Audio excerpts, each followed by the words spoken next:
Hello, everyone. I'm Harvey Brownstone, and today's special guest is the only child of one of the greatest and most beloved cinematic legends of all time, the master of horror, Boris Karloff.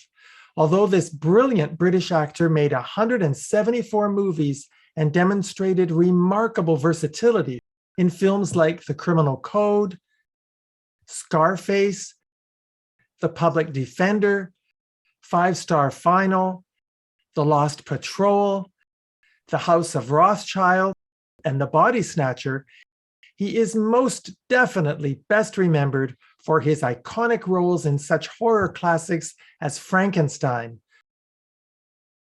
Bride of Frankenstein, Son of Frankenstein, The Mummy,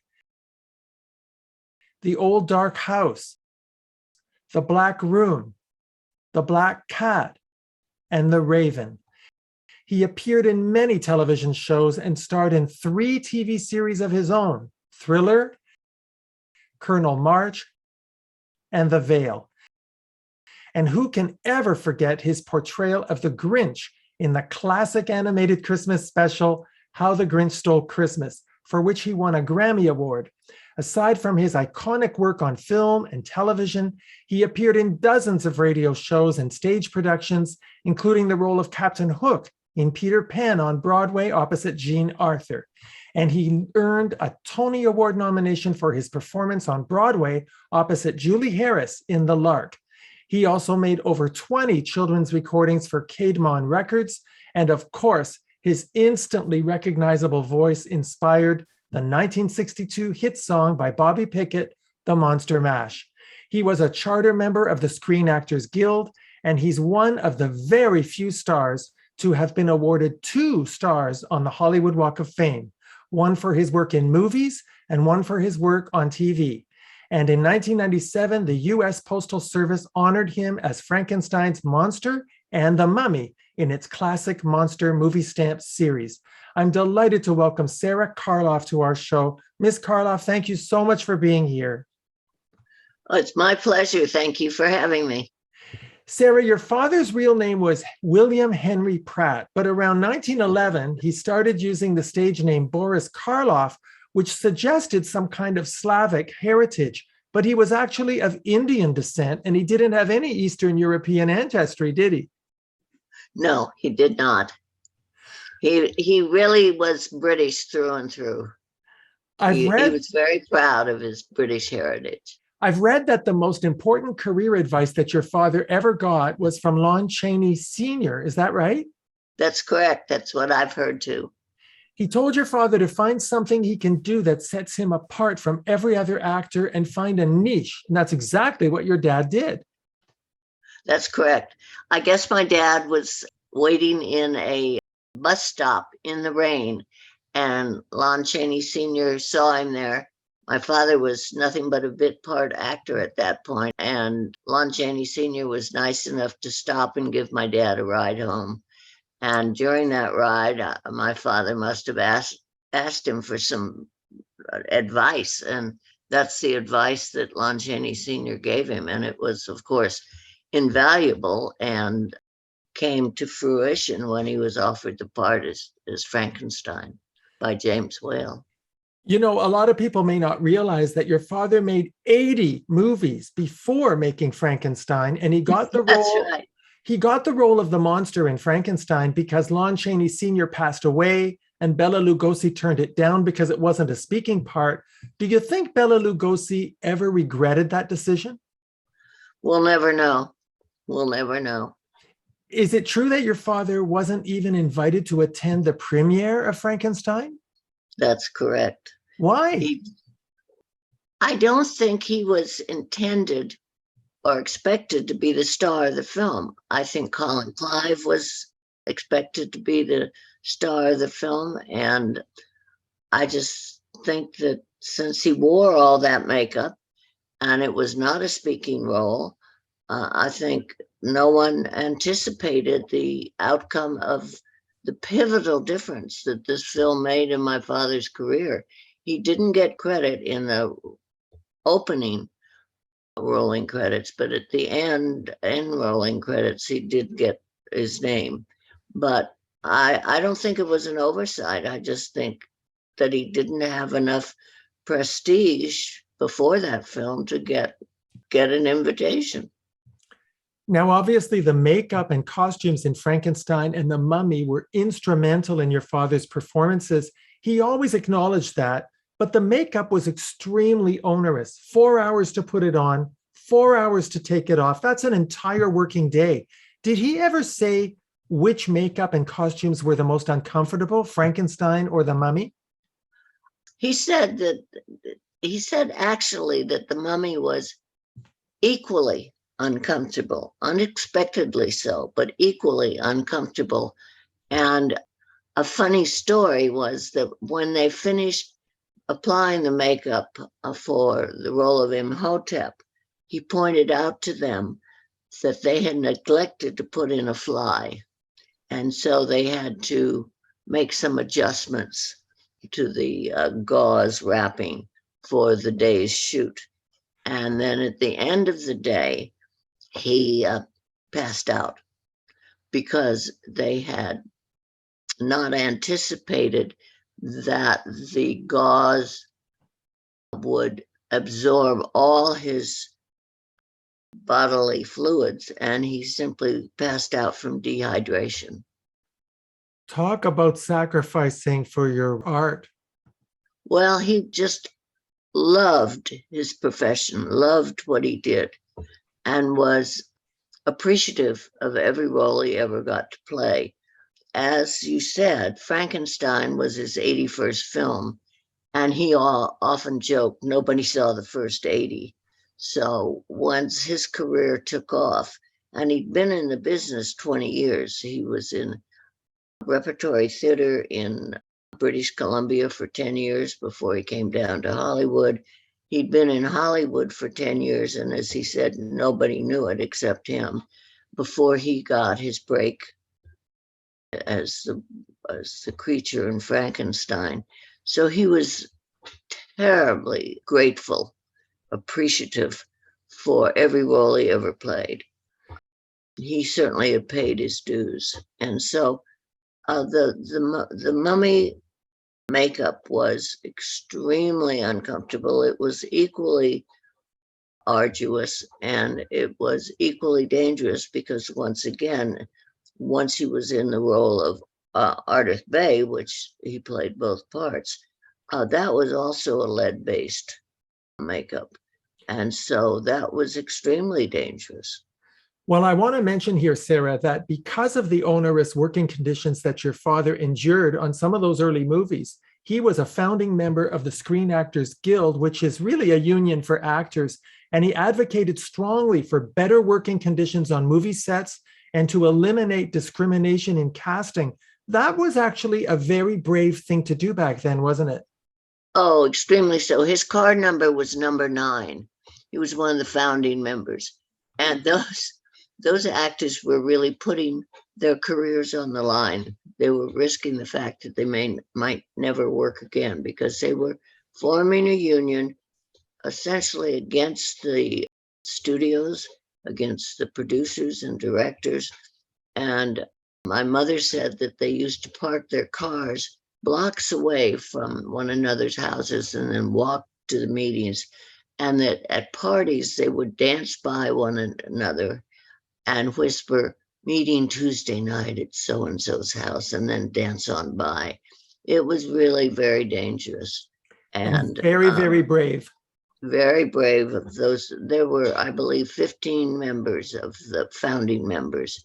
And I mean, it was an extraordinarily courageous thing for those actors to be doing at that time. And now when you think how important SAG is, you have to belong to SAG to become a working actor. And back then, I mean, it was just, it was like a secret society, but it made such a difference in the working conditions. I mean, when my father did Frankenstein, as you pointed out, it was a full working day just in and out of makeup. And then they would go on and have a full working day just in the shooting of a scene. So it was 19-hour days at the very least. And as I mentioned, my father passed out from sheer dehydration after one day's shoot on The Mummy in the role of Imhotep. You know, Sara, I remember as a child when I watched your father playing the monster in Frankenstein, I wasn't afraid of him because I saw him as the victim, not the villain. Children loved your dad, didn't they? They really did. My father said kids got it. They understood that he was the victim and not the perpetrator. And little Maria wanted to ride in the car with my father to the offset shoots and held his hand, and it just was wonderful. Now, most people refer to the term horror movie, but your father always said that he didn't like the word horror. He preferred to use the word terror or thriller instead, correct? Correct. That's right. You certainly have done your homework. Oh, You're a yeah. great interviewer. Well, thank you, Sara. I'm a great fan of your dad, so it was easy. But I know that your father said in an interview that he felt the word horror denoted revulsion, like blood and gore, and terror was indicative of fright. Correct. He felt that the word horror meant gore was just dumped in your lap, and that terror invited the imagination and participation of the audience and made the hair on the back of your neck stand out. He far preferred the word terror. Now, as you know, in the House of Frankenstein, your dad did not play the monster. He played the mad scientist, Dr. Neiman. And shortly after that movie in the mid 40s, he left Universal Studios and went to RKO, where he made some great movies with the producer Val Lewton. Your dad said that Val Lewton rescued him from the living dead and restored his soul. What do you think he meant by that? Well, I think Val and my father were both very well educated, articulate, well read men, and they bonded. I think Val Lewton's films, the ones that my father was in, were intelligent films, well directed, well written. And my father really enjoyed the switch from the type of films he'd been making at that point. So they liked each other, they enjoyed one another's company. And my father really enjoyed making those three intelligent, well scripted, well directed films. Now, unlike many actors who've been typecast, your father did not resent being typecast as the master of horror, did he? He said that any actor who was lucky enough to be typecast was a very fortunate actor. It kept him a working actor. He felt that if your name was thought of when a particular kind of film was being cast, you were very lucky. But my father also was fortunate enough to be able to do all sorts of roles.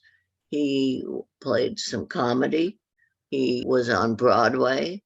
Because he had such a magnificent voice, he was able to do introductory work on 3 television series of his own that he acted in some of the episodes, but he also introduced the series.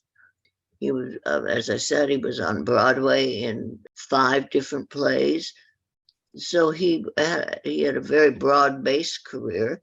He did children's albums. He was known well for some iconic roles, as we've discussed, but he also had a very, very broad-based career. And he was very fortunate in that.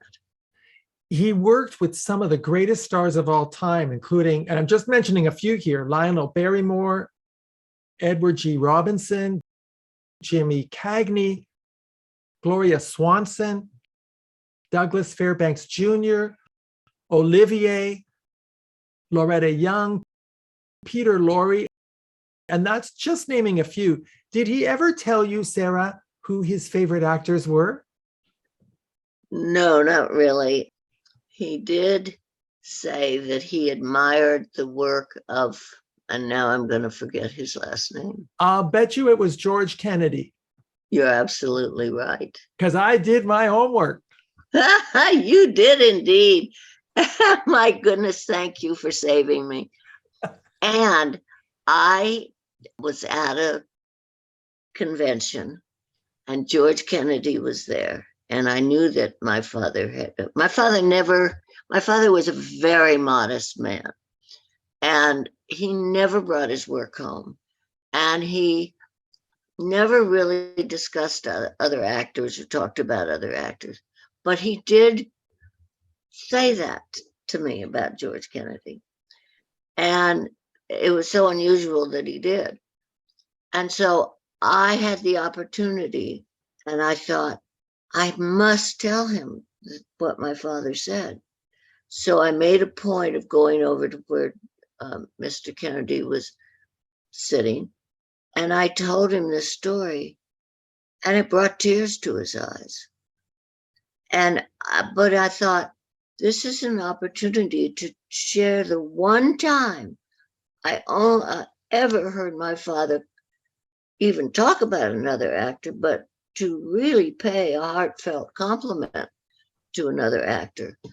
And it brought tears to his eyes. And then Mr. Kennedy said to me, I had a chance to meet your father one time, but I didn't have the courage. And he said, oh my goodness, how now I wish I had met him. He said, he came out from a stage door and he said, I saw him walking across the street. And he said, I just couldn't bring myself to interrupt him and walk across the street and introduce myself. And I thought, well, that's a great compliment to my father, but what a shame that the two never met, because he is the one actor my father went out of his way to compliment in private. The other actor my father spoke about, he was working on one of the Corman films, and he came home and said, there's a young man in this film that's going to go far. And it was, can you guess who it was? Jack Nicholson. You got it. Yeah, well, your dad certainly knew talent when he saw it. Of all the movies he made, I'm going to go on a limb here. My personal favorite is Targets, directed by Mine Peter. too. Oh, Mine is it? too. Yeah. You know, I got the feeling that your dad was kind of playing himself. Did he enjoy making that movie? He loved making that movie because he admired Peter Bogdanovich, because he said he was so talented, so creative, and he was a young man, and it was the first time that Peter had had the opportunity to write a film. But he wrote the film, he directed the film, and he acted in the film. And that's a combination of gifts and talents and creativity not often found in one person. And my father really enjoyed working with someone of Peter's young age at that point, and that bundle of talents. And he really enjoyed making that film. It had been a while since my father made a film of that. Well, some of the films my father made toward the end of his life were not of that caliber. And he was essentially playing himself, an aging horror film star. And there were a lot of things about the philosophy of that film that the real horror, or terror, if you like, was on the street and not up on the screen. And that's the way my father felt. I just can't get over that you and I both agree on our favorite films of your dad's. Yeah, that really, he was playing in part himself, and it did reflect his life philosophy that, the horror and the terror that goes on in our world today is far worse than anything anybody would put up on the screen. Now, that may not be so much, that could be maybe a little more equal today, but back then it was certainly true. I don't think your dad ever worked with Alfred Hitchcock, did he? No, I I would don't have think he loved to did. see them collaborate on something, wouldn't you? Yes, except Hitch was the reason my father's series was so short run. Right, because Thriller was seen as competition to the Alfred Hitchcock Presents show. I remember that. And so there you have it. To They start, knew each other quite well. I would have loved to see them collaborate on something. I'm sorry they never did. I'm sorry they never did also. Your father starred on Broadway in the original production of Arsenic and Old Lace, but when Frank Yes. Capra made the movie, he cast Raymond Massey in the role. Did that upset your dad? The reason that my dad didn't play the role was that he was under contract to the play and they wouldn't release him to do the film. Well, your dad And he did was get to play the very- role. Well, he did, but not in the film. No, And he but was I want to very mention, disappointed. yes, he was disappointed. I thought so. He did get to play the role twice on TV, once in 1955 in the Ford Theater Hour, and once in 1962 in the Hallmark Hall of Fame. I think I've got that right. Yes. Now, Yes. while I'm on the subject of your father's stage performances, I was really surprised to learn when I was doing my research, Sara, that he never actually got to perform on the stage in London. Isn't that surprising? And that was when he was being interviewed once, he was asked the question, do you have any regrets? And my father said, no, it's been a wonderful road. But he said, I do have one regret, and that is that I never got to play on the London stage. But that will not happen now. It was late in his life. He was asked that question, and he was sorry that he never had that opportunity. Yeah, it is too bad. It would have just made his heart sing to do that. For sure. Now, I have to mention that in 1966, your dad made a classic TV appearance in The Girl from U.N.C.L.E. starring Stephanie Powers. She appeared on our show a few months ago, and she talked about how amazing it was to work with your dad and what a good sport he was to appear in drag. Did he ever talk to you about that appearance? No, but I heard him say that when they finished putting on the makeup and he looked up into the mirror, he said, I look like a two-bit whore. My father had a wonderful sense of humor, and a lot of it was turned back on himself. What a wonderful man. You know, I went on Amazon. I found 6 books written about your father by various authors. Do you recommend any of those books if someone were interested in reading a definitive biography? Yes. Stephen Jacobs' book, More Than a Monster. Stephen is a British author, and he spent 10 years researching his book, and it's wonderful. Boris Karloff, More Than a Monster. Do you know why your dad never wrote a memoir himself? Oh, of course, because his attitude toward his career, and I mean, he's a very, very serious professional, but he would say, what's the big deal? You can't be serious. Oh, of course I'm serious. He Well, was very modest. will you ever write a book about your dad? No, Why not? because it's been written. Right.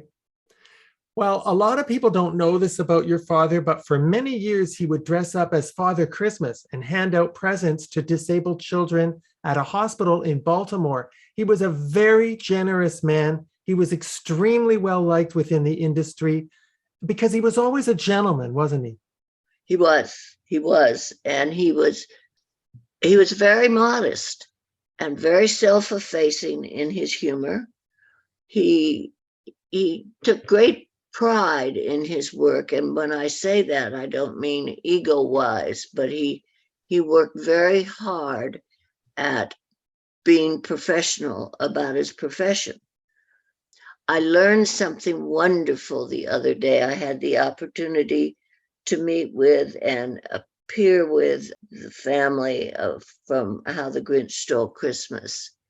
And they told me that my dad, when he did the voice and the narration for How the Grinch Stole Christmas, that he did it in one take. Oh, Yeah. wow. When you think of that dialogue and how difficult those words and those twists and those, I was just stunned. But he It's did it in one astonishing. take. Yeah, Astonishing. he did it in one take. Now, you've And mentioned how humble your dad was. I know from my research that he had absolutely no use for awards. There's a wonderful story about what he did with his Grammy Award. I would love it if you would tell our viewers that story. it is a wonderful story.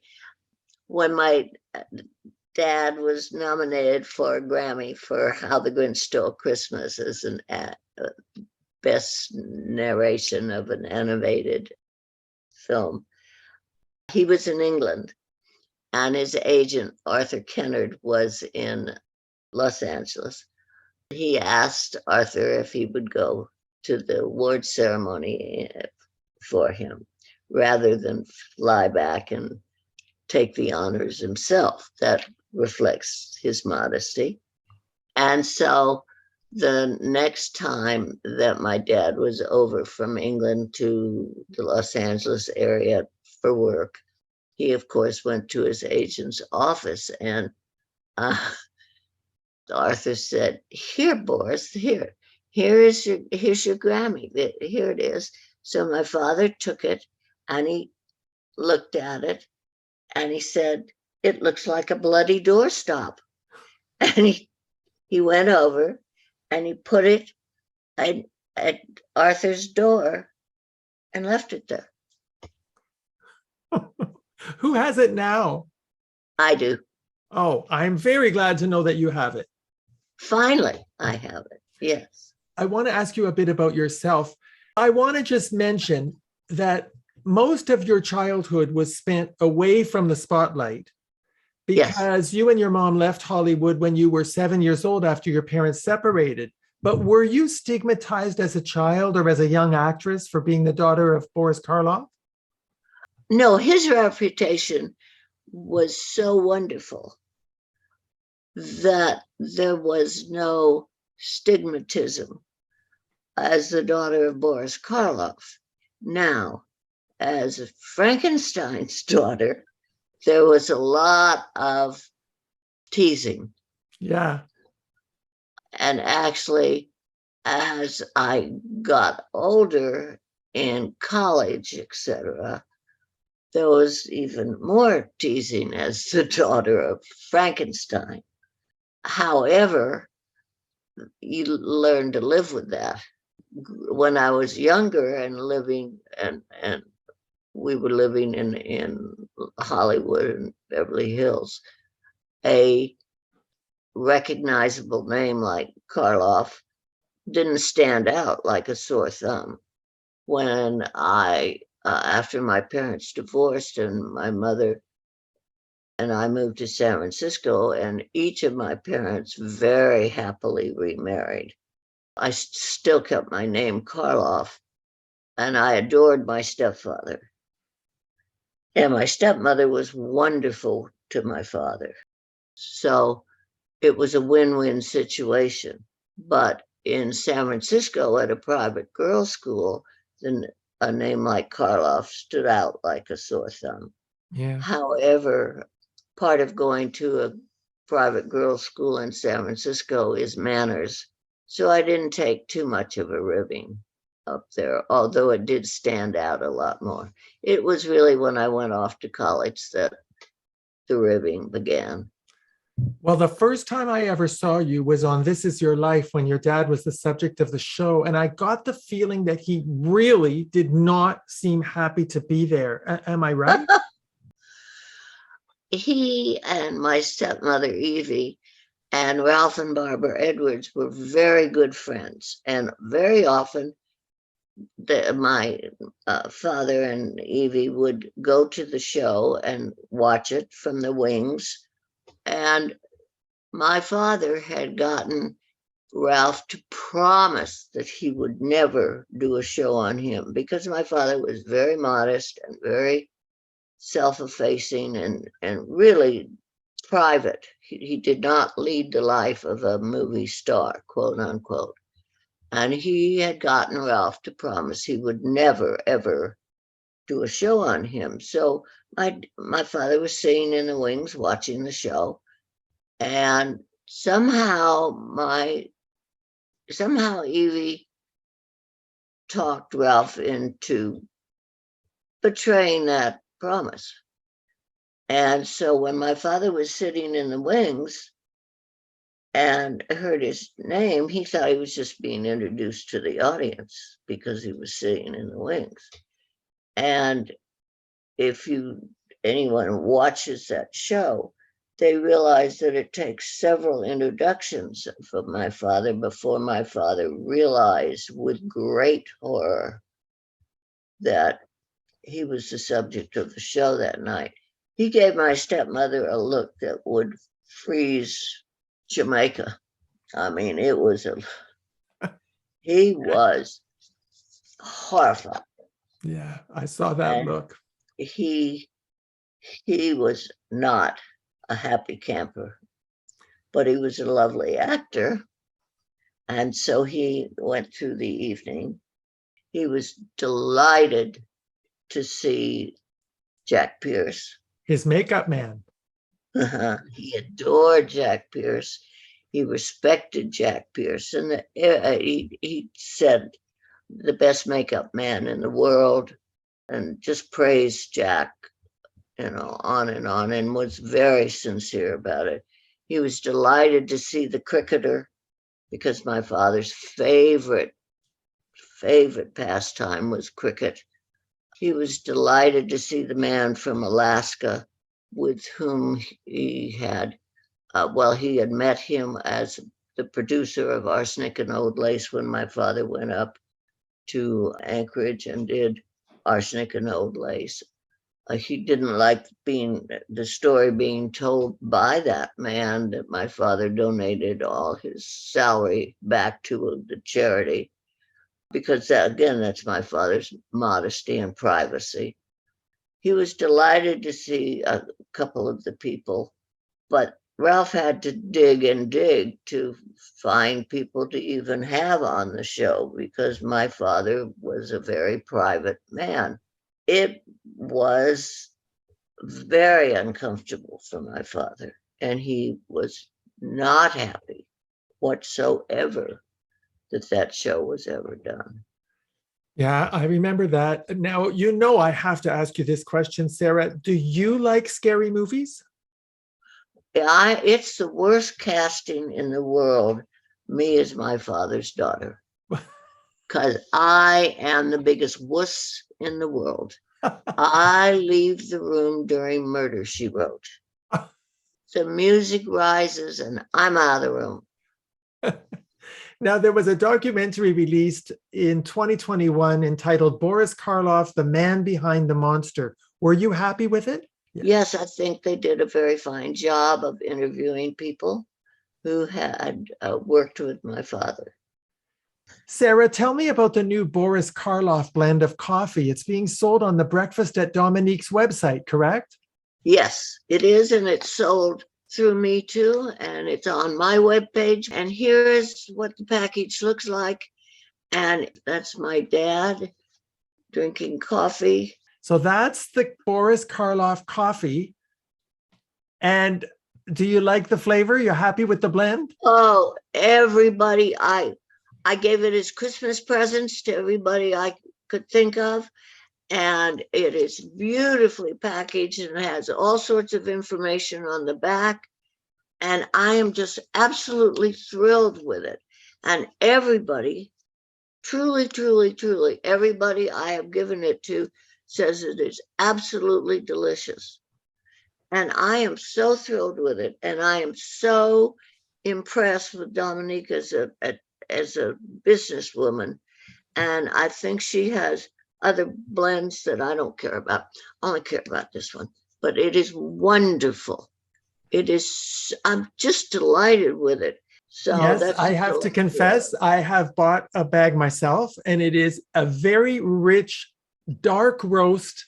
It's just delicious. And I want to tell our viewers, you can find out more about Boris Karloff, order some wonderful merchandise, and find out about Sara Karloff's personal appearances by going to the official Boris Karloff website, karloff.com. And you can order the special Boris Karloff Master of Horror signature blend of coffee by going to hollywoodblends.com. Well, Sara, I have only one more question for you. Are you ready? I'm not sure when you say it like that. Here's the question. Your dear father passed away in 1969 at the age of 81. He was known to be very humble, as you've mentioned. Do you think he had any idea that all these years later, he would be even more beloved than ever with a huge fan base, and that he would become immortalized by his movies? Oh, heavens, no. He really had the attitude, what's the big deal? And he loved what he did. He was appreciative of his fans, but he would never dream that his legacy would continue as it has. I meet his fans at these various conventions I go to, and it has absolutely nothing to do with me. It has to do that the fact that how much these fans wished they had had an opportunity to meet my father. And I'm nothing but a conduit. And I find that the fans know far more about my father's career than I could ever learn. But as his daughter, I am so grateful to the fans and how genuinely they appreciate my father as a person from everything they've learned, and how much they love his work. It's just amazing. Well, given how humble he was, how do you think he would have wanted to be remembered? Oh my, because of his privacy and his modesty, I think he would have wanted to be remembered as a good actor. Yeah. As a devoted professional, and as a good human being, all of which is true. And a very good father. Yes. Oh, yes. But that gets into his personal life. And so I think he, as a good human being, kind human being, all of which he was. Well, Sara, it's been a real pleasure having this chance to celebrate your father's amazing career and contribution to the magic of Hollywood. Thank you for everything you're doing to keep his legacy alive. Thank you so much for your website, for the coffee, and for taking the time to appear on our show. I loved it. I did too. I had a wonderful time. And you really did your homework. And you're a wonderful interviewer. Oh, thank you, Sara. It's such a pleasure. Our guest has been the wonderful Sara Karloff, daughter of the legendary star who will be forever known as the Master of Horror, Boris Karloff. My name is Harvey Brownstone. Thank you to our producer, Steve Silver, my fabulous managers, Rick and Robin at the Marcelli Company in Hollywood, and my entire team at XPTV1 in the UK. Thank you all for joining us. See you next time. Thanks for watching. Be sure to check out all the great interviews on the Harvey Brownstone Interviews YouTube channel. Don't forget to subscribe and ring the bell to be notified when new videos are posted.